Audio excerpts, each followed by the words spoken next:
Salut à tous, je fais une petite vidéo pour vous montrer comment on diagnostique une panne de poignée d'accélérateur. Alors, il y a une personne qui me demande de faire cette petite vidéo pour lui montrer comment mesurer ou tester la poignée d'accélérateur. Et du coup, il n'a pas su me prendre les valeurs de la poignée d'accélérateur de son vélo. Alors, là, j'ai fait un petit montage vite fait. Ici, j'ai un petit contrôleur de vélo électrique, hein. C'est un contrôleur chinois, 36 volts, 250 watts. Et pour le test, je vais utiliser un moteur de overboard. Du coup, j'ai câblé que les trois phases moteurs puisque ce contrôle est capable de fonctionner sans les capteurs roule. Et ici, j'ai mes trois batteries de 12 volts câblées en série pour me donner du 36 volts. Alors voilà, pour tester la poignée d'accélérateur, il va falloir un multimètre en position continue et venir tester sur la fiche de la poignée gaz.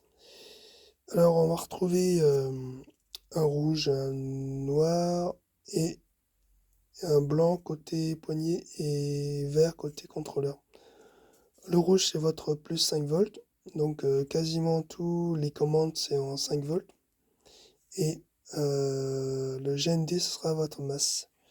Le signal, alors ce contrôleur utilise un signal analogique, c'est-à-dire que c'est la tension va varier de 0 volt à plus ou moins 5 volts selon les gaz que vous donnez. Alors pour tester si votre poignet d'accélérateur est encore bon, déjà on va venir mesurer sur l'alimentation de la poignée d'accélérateur et on doit retrouver plus ou moins 5 volts. Donc c'est le rouge et noir. Faut pas mélanger avec le signal. Sinon, ça va vous donner des valeurs erronées. Alors, une fois qu'on a trouvé la tension, on peut déterminer que le dernier fil qui reste, ce sera votre signal. Alors, du coup, il faut garder le noir de votre multimètre sur la masse, GND, et le rouge de votre multimètre sur le signal. Donc je mets ma main comme ça, hop, et là on peut voir qu'on a 0,8 volts. Donc gaz à 0, vous êtes à 0,8 volts. Donc en accélérant, la tension va varier et du coup ça va faire fonctionner le moteur en fonction des gaz que vous lui donnez. Donc on peut voir que la tension varie en fonction des gaz. Quand c'est comme ça, c'est que votre poignée d'accélérateur fonctionne.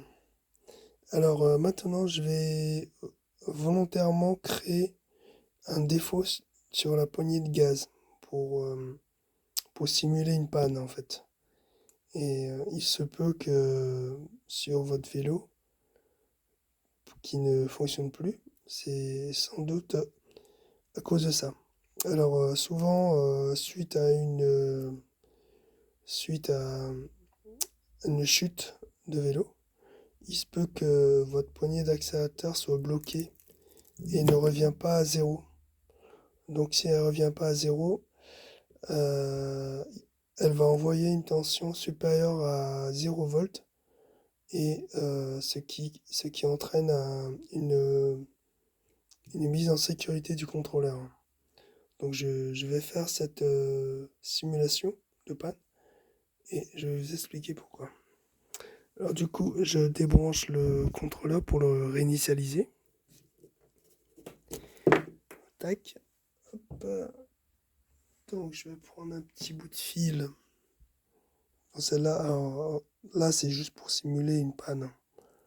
Donc il ne faut pas tenir compte. Tac.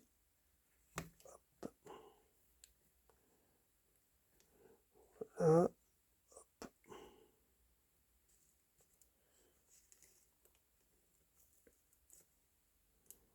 tac. Alors, tenez pas compte de ce que je fais, c'est juste pour simuler une panne. Alors là, du coup, j'ai rebranché la batterie au contrôleur. Donc maintenant, elle est en service. Et maintenant, on peut voir que on peut plus accélérer.